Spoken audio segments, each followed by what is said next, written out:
భారీగా దేవత దొరికింది. అంత మాట అనకండి, వెళ్ళిరండి. వచ్చేటప్పుడు పాపకి పాల డబ్బా, బామ్మకి మందులు తీసుకురండి.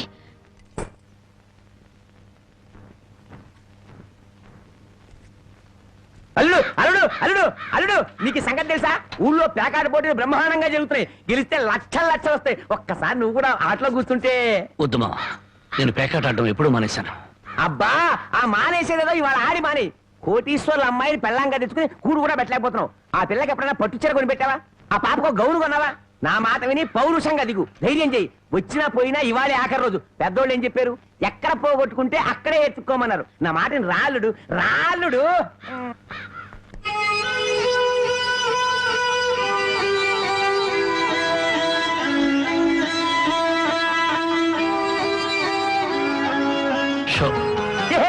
నేను చెప్పలేదు రాళ్ళుడు, ఇవాళ గెలుపు నీదే.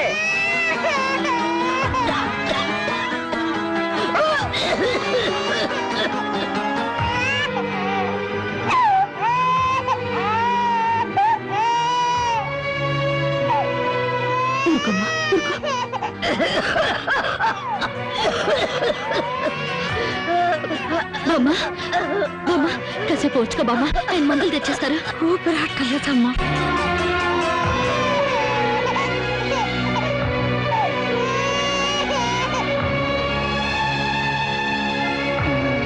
షో షో షో షో.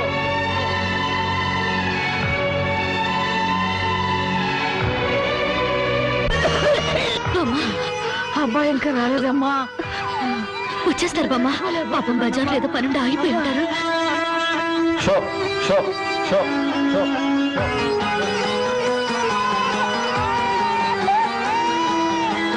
షో షో షో షో.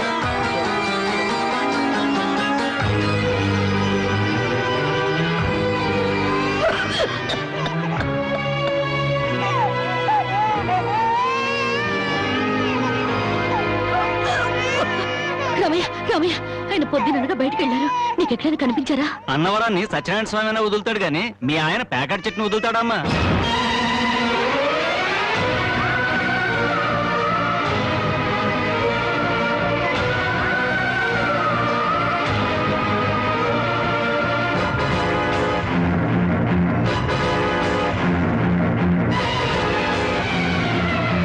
షో షో షో.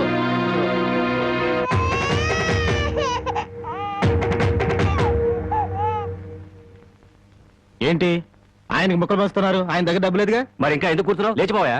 మీ డబ్బు ఎక్కడికి పోదు. ఈ ఒక్కట వేయండి. డబ్బులు లేకుండా కుదరదండి. అలా అంటండి. మీకు అనుమానం అయితే ఈ పాల డబ్బా పెట్టుకుని 100 రూపాయలు ఇవ్వండి. పాల డబ్బాలకి ఫినాయిల్ డబ్బాలకి అప్పులు ఇవ్వడానికయ్యా ఇక్కడ కూర్చుంది? లేదండి, ఈ ఆట నేను తప్పకుండా గెలుస్తాను. పేకాట్లో ఎవడు గెలుస్తాడో పేకలు కనిపెట్టినాడో చెప్పలేకపోయాడు. నువ్వేం చెబుతావు? అంతగా అడుగుతున్నావు గనక ఈ 100 ఇస్తున్నాను, ఆ డబ్బా ఇవ్వు.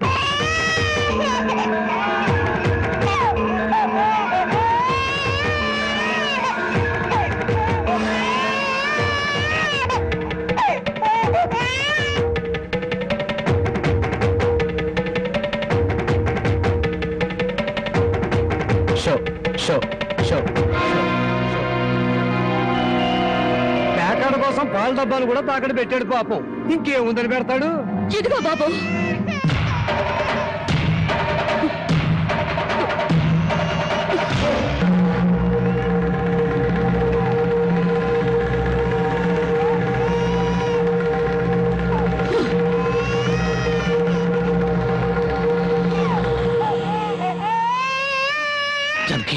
నన్ను నా బిడ్డని తాగట్టు పెట్టుకుని మా ఆయన ఆడివ్వండి బాబు.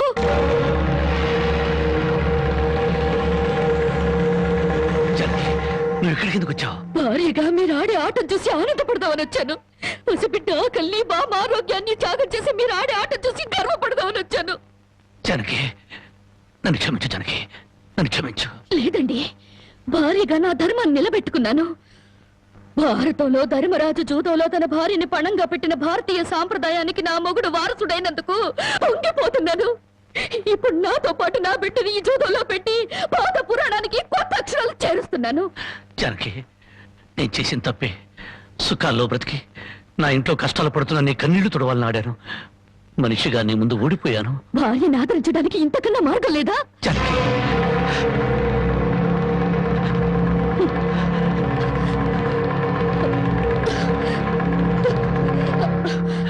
అయ్యా బాబు, పశువులు కూడా కష్టపడి బతుకుతాయి, కానీ మీరు ఈ పేకాడితే గాని బతకలేరు.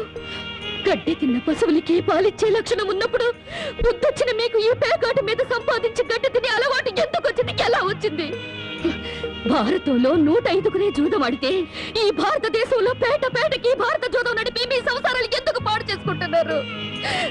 మీరు ఈ 3 ముక్కల ఆట ఆడే ముందు మీరు 3 ముళ్ళు వేసిన మీ ఇంటి ఆడదానికి కాస్త విషం ఇచ్చి చంపచ్చి ఆడుకోండి అయ్యా, ఆడుకోండి. జరిగి జరిగి జరిగి వదలండి. జరిగి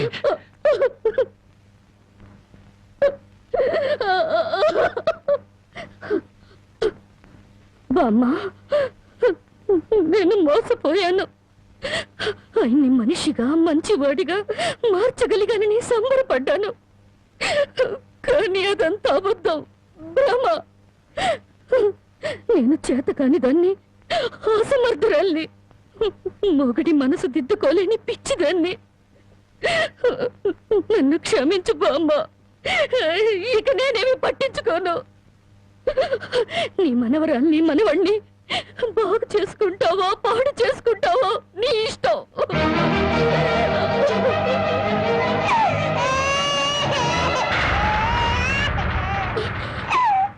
బామ్మ, బామ్మ, బామ్మ, బామ్మ, బామ్మ, బామ్మ, బామ్మ.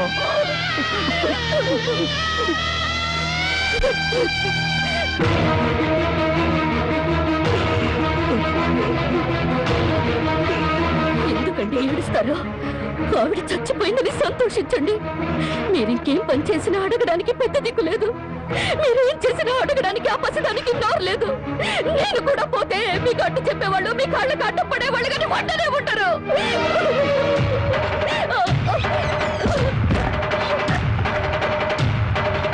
జరిగి జరిగి జరిగి జరిగి జరిగి జరిగి జరిగి జరిగి జరిగి జరిగి నా మాట జరిగి జరిగి అంతగా ఇచ్చం చేసుకోవద్దు. గుడ్డిపిట్టిగా ఉన్నప్పుడే నా కన్నతల్లి కన్ను మూసింది, నా తండ్రి దూరం అయ్యాడు, గుండెల మీద పెట్టి పెద్ద చేసిన బామ్మ కూడా చచ్చిపోయింది. ఆఖరికి ప్రాణానికి ప్రాణంగా చూసుకునే నువ్వు నాకు దూరం అయ్యి నన్ను ఒంటరి వాడిని చేయొద్దు. జరిగి నువ్వు లేకుండా బ్రతకలేని జరిగి నన్ను దిక్కులేని వాడిని జరిగి జరిగి జరిగి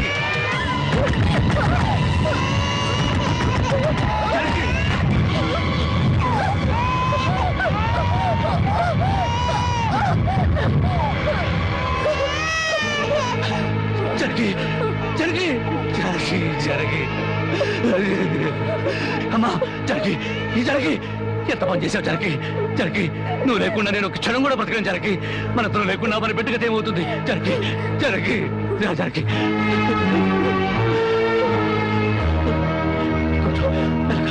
మెల్లగా జరిగి జరిగి జరిగి ఒకసారి బిడ్డను చూడు జరిగి నువ్వు లేకపోతే బిడ్డ దిక్కులేని అయిపోతుంది. నేను లేకపోయినా పర్వాలేదు, కానీ బిడ్డకు నువ్వు కావాలి. నీకు ఇష్టం లేకపోతే నేను శాశ్వతంగా దూరం అయిపోతాను, కానీ నువ్వు చావడానికి వీలేదు, నువ్వు చావడానికి వీలేదు జరిగి. కానీ కానీ నువ్వు మాకు కావాలి, మాకు నువ్వు కావాలి. నువ్వు లేకపోతే నేను బ్రతకలేదు జరిగి, నేను బ్రతకలేదు.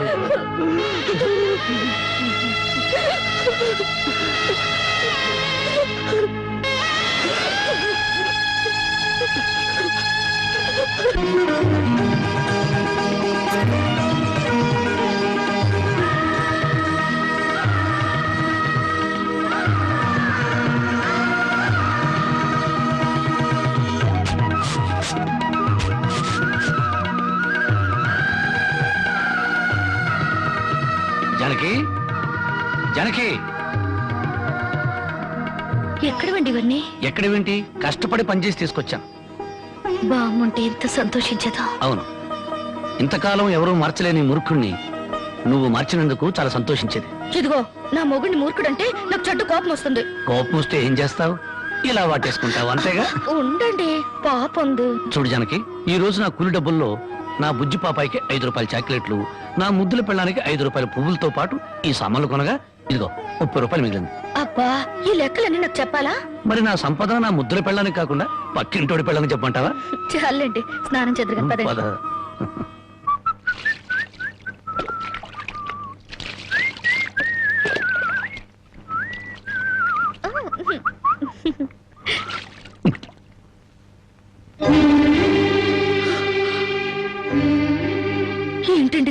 ఇలా కవిలిపోయింది? ఏ లేదు జానకి, కొత్తగా మూటలు మోయడం కదా, 4 రోజులు పోతే అదే సర్దుకుంటుంది. నువ్వు సోపరొద్దు. ఎప్పుడు రాజకుమారులా ఉంటే మీరు నా కోసం కూలి వాళ్ళ మూటలు మోస్తున్నారు. జానకి, మహారాణిలా ఉండే నువ్వు నా కోసం వస్త్రం లేదు, దాని ముందు ఇదంతా. మనం తలెత్తుకుని బ్రతకడం కోసం తలదించుకుని మూటలు మోయడంలో తప్పులేదు జానకి.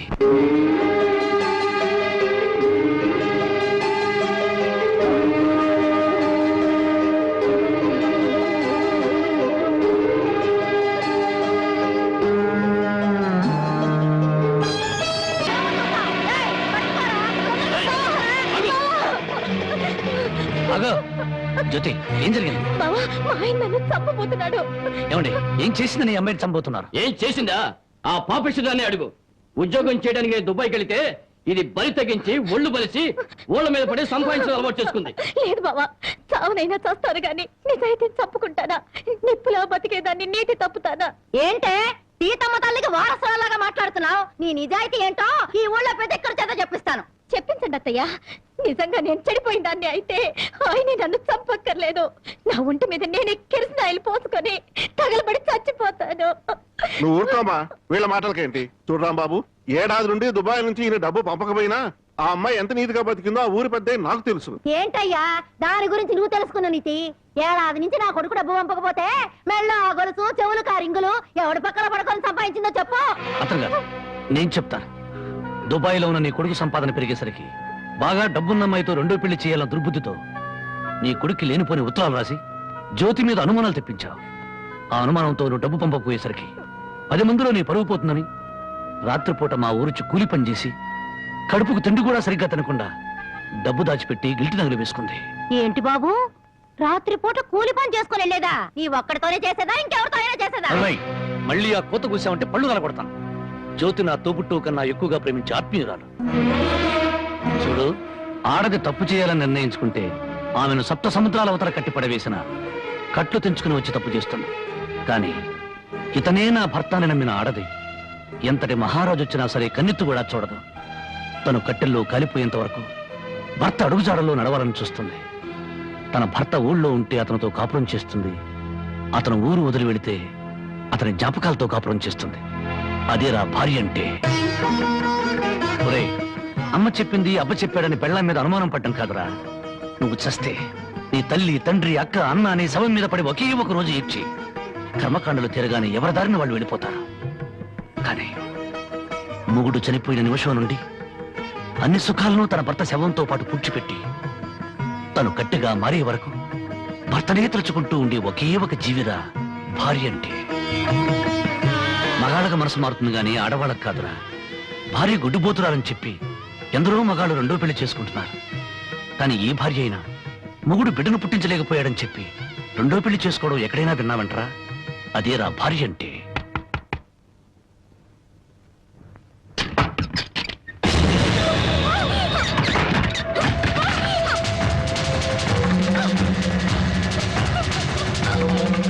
అంతెందుకు, నా సంగతి తీసుకో. భార్య తాళి కూడా ఆమె జోదం వాడిని వాడిరా నేను. అలాంటి నాకు తన రక్తాన్ని ఆమె అన్నం పెట్టిందిరా నా భార్య. చివరకు ప్రాణాలు తీసుకునైనా సరే నన్ను కాపాడాలనుకుంది. ఆ దేవత సాక్షిగా చెప్తున్నాను, నా మాట నమ్మ. జ్యోతి అమాయకురాలు.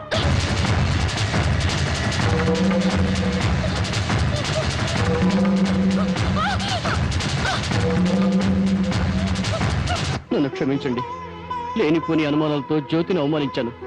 మీరు అడ్డు రాకపోతే మూర్ఖంగా నా భార్యను పోగొట్టుకునేవాడిని. మీ మేలు ఈ జన్మను మర్చిపోలేను.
అమ్మ చచ్చిపోయింది నాన్న.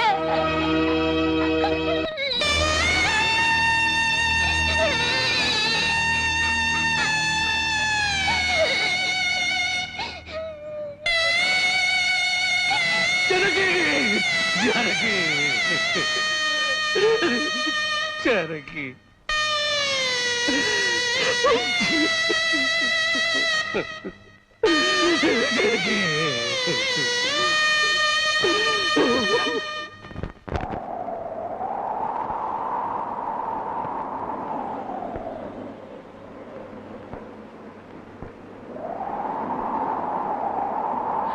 నా కంటి వెలుగు దూరం అయిపోయింది. నా కష్టాల్లో సుఖాల్లో బాధల్లో బాధ్యతల్లో నాకు తోడుగా నిలబడి నన్ను మనిషిగా నిలబెట్టిన దేవత అందరంతా ఎత్తుకెదిగిపోయింది. అందుకోలేనంత దూరం చేరుకుంది. ఆమె చివరి మాటకు చివరి చూపు కూడా నోచుకోలేని దురదృష్టవంతుడయ్యాను. ఇప్పుడు చెప్పు, గృహలక్ష్మిలా నా గడపలో అడుగుపెట్టిన నా ప్రాణ ఇల్లాల్ని నేను చంపుకుంటానా? నా జీవితంలో చీకటిని చంపి వెలుగును పంచిన నా ప్రాణదీపాన్ని నేనే అర్పేసుకుంటానా? మీ నాన్న కోట్ల ఆస్తి ఆశ చూపించినా నా భర్తే నా దైవం, నా భర్తే నా ప్రాణమును నన్నే అంటి పెట్టుకుని నేను పోసే గంజినీళ్లే పంచపక్ష ప్రమాణాలుగా భావించిన మీ అక్కను నేను చంపుకుంటానా? మరి మా నాన్న అలా చెప్పాడే. మీ నాన్న పశువు పారాణతో కూతుర్ని అత్తవారింటికి పంపించాల్సిన మీ నాన్న వాడి మీద పడుకోబెట్టిన కూతురి శవాన్ని చూడడానికి కూడా రాలేదు. పట్టుదల పంతాలతో కూతుర్ని సాధించాలనుకున్నాడే గాని కట్టుకున్న వాడి చేత కురవి పెట్టించుకుని తన ప్రేమను నిరూపించుకున్న సగటు ఇల్లాలి పౌరుషాన్ని మర్చిపోయిన దుర్మార్గుడి మీ నాన్న. అటువంటి వాడి మొహం ఒక్కసారి చూస్తే పంచమహాపాతకాలు చుట్టుకుంటాయి. వద్దు బాబు, అంత మాట అనొద్దు. నువ్వెందుకు వచ్చావు? క్షమించు బాబు. నా కూతురు నీతో కాపురం చేస్తూ ఆత్మహత్య చేసుకోవాలని ప్రయత్నించిందని తెలుసుకున్నాను. అందుకే దాని చావుకు కారణం నువ్వేనని అనుమానించారు, ద్వేషించారు. కానీ నువ్వు చెప్పే వరకు నిజం నాకు తెలియదు బాబు. తెలియకుండా నిన్ను అనుమానించినందుకు నన్ను క్షమించు బాబు. మరి నా బిడ్డ చావుకు కారణం ఇంకెవరా? పావుకు పాలు పోసి పెంచినట్టు పెంచావే నీ మేనల్లుడు. వాడే మా బ్రతుకుల్లో విషం కెక్కాడని నా అనుమానం. నా మేనల్లుడా? అవును. వాడిని జైలుకు పంపావని నా మీద, వాడికి దక్కలేదని నీ కూతురు జనకి మీద కచ్చికట్టి ఉంటాడు. అందుకే వెతుకుతున్నాను. నా అనుమానమే నిజమై వాడే నా తల్లిని చంపింది నాన్నని నా కూతురు వెలితో చూపించిన క్షణాన వాడు బ్రతకడు. వాడిని ముక్కలు ముక్కలుగా చేసి నా జనకి సమాధి మీద చల్లుతాను. బాబు, ఇంకా ఎందుకు ఈ పగలు ప్రతీకారాలు? ఇప్పటికే పసిపిల్ల తల్లి లేనిదయింది. నువ్వు కూడా జైలుకెళ్ళి తిరిగి దూరం అయిపోతావా? క్షమించండి. ఈ ఆవేశమే నన్ను ఇప్పటిదాకా బ్రతికించింది. ఈ ప్రతీకారమే నన్ను నడిపిస్తోంది. నా జానకిని బలిగున్న ఆ దుర్మార్గుడు చావు కళ్ళారా చూసేదాకా ఈ నడక ఆగదు. ఏమిట్లా నువ్వు చెప్పేది? మామాలుడు ఇద్దరు ఒకటైపోయారన్నమాట. ఇప్పటికే ఆలస్యం అయిపోయింది. రేపు మన ఊళ్ళో జరగబోయే జాతరలో ఆ రాంబాబు గారు నా కోసం తప్పకుండా వెతుకుతాడు. అక్కడ జాతరలోని అమ్మోరికి బలిచ్చేది మేకల్ని పోతుల్ని కాదు, ఆ రాంబాబు గాడిని, వాడి కూతుర్ని.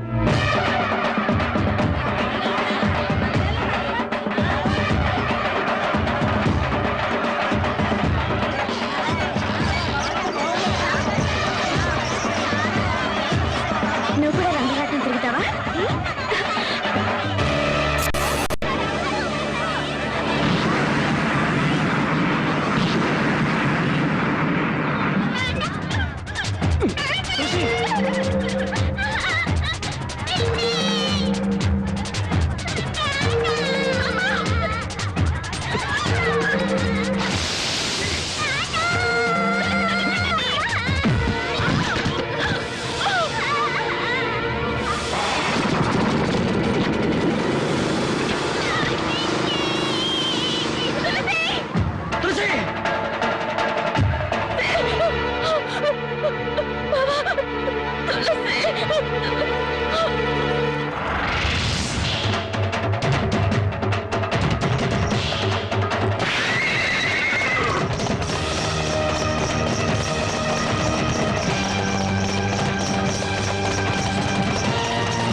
నా బిడ్డ ఎక్కడ?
డబ్బులేం తగలేదుగా? బాబు, నా ఆస్తి మొత్తం పోసైనా నిన్ను విడిపించుకుంటాను. మనస్ఫూర్తిగా నా అల్లుడుగా చేసుకుంటాను. మామయ్య, జానకితో నిండిపోయిన గుండెలో మరో స్త్రీకి చోట్లేదు. అవునమ్మా, అన్న భార్య తల్లితో సమానం, భార్య చెల్లెలు బిడ్డతో సమానం. నువ్వు నాకు బిడ్డలాంటి దానివి. నీకు నాకంటే మంచి మొగుడొస్తాడు. నా బిడ్డను నీ బిడ్డగా చూసుకో, అదే నా కోరిక.